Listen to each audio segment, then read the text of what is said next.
Hi, my name's Claire Lydon and I'm a lesbian fiction author, and today I'm going to be reading to you from my brand new novel, very exciting, All I Want for Christmas, which, as you might guess, is a lesbian Christmas romance, and it's heartwarming and it will make you want to run out in the street and be Christmassy and drink more wine and eat mince pies and stuff like that.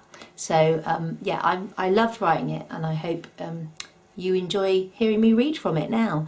As I say, it's called All I Want for Christmas, and it's available from all good bookstores, including Amazon, iTunes, Barnes & Noble, Kobo, and a few other digital outlets. So here it is, All I Want for Christmas, Chapter 1. Friday, November 25th. You know, I don't really want a lot for Christmas. That was me, Tori Hammond, saying that. Lover of all things Christmas and festive. Even I couldn't believe the words were coming from my mouth, but they were definitely mine. Yes, thank you, Mariah. That was my best friend Holly replying. I pulled my thick grey scarf around me and shivered in the early evening air. We were sat on our bench at the top of our hill, looking up at the charcoal grey sky.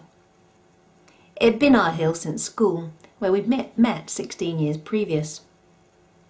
As teenagers, Holly and I had sat and discussed boys here because we thought, that's what we were meant to do. Now, aged 27, we sat and bemoaned women and pretended that our world had evolved. Behind us was a path lined with bare chestnut trees, their leaves long since dropped. Ahead of us was the smudged outline of the city, fogging up with every breath we took. No, I mean it, I said, my breath a ghostly circle swirling in front of me. I don't need any new clothes or shoes, jewellery or perfume. My mum keeps asking me what I want, and I don't know what to tell her. Holly rapped her knuckles lightly on my skull. Her long legs were crossed, her green duffel coat done right up, her short dark hair peeking out of her hat on one side, part shaved on the other. In the darkening light, her pointed features appeared almost sinister, but Holly was one of the kindest people I knew.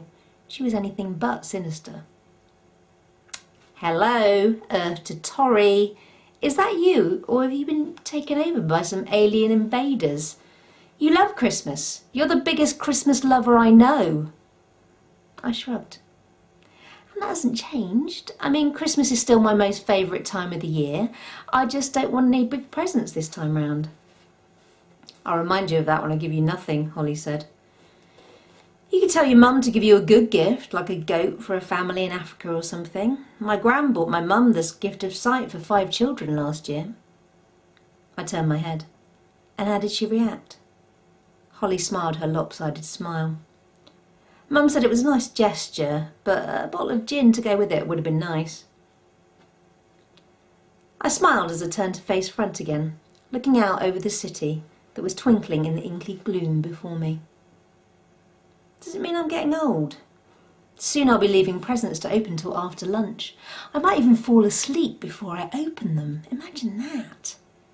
Holly nudged me with her elbow. Does anyone in your family do that? An image of Christmas Day with Mum, Gran and Aunt Ellen opening their presents one after the other and holding their favourite Lute aloft came to mind. They could hardly contain themselves till after breakfast. I shook my head. Not really.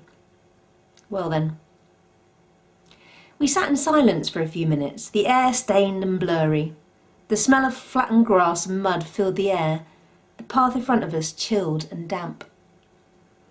Holly wore black jeans, a green beanie, and a pair of black and gold Nikes. She'd always followed fashion more than I, mainly because she had the 6'2" frame to pull off any item of clothing she fancied.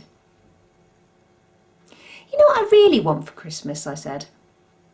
Holly sunk lower on her bench. A minute ago it was nothing, but do tell. I want a girlfriend.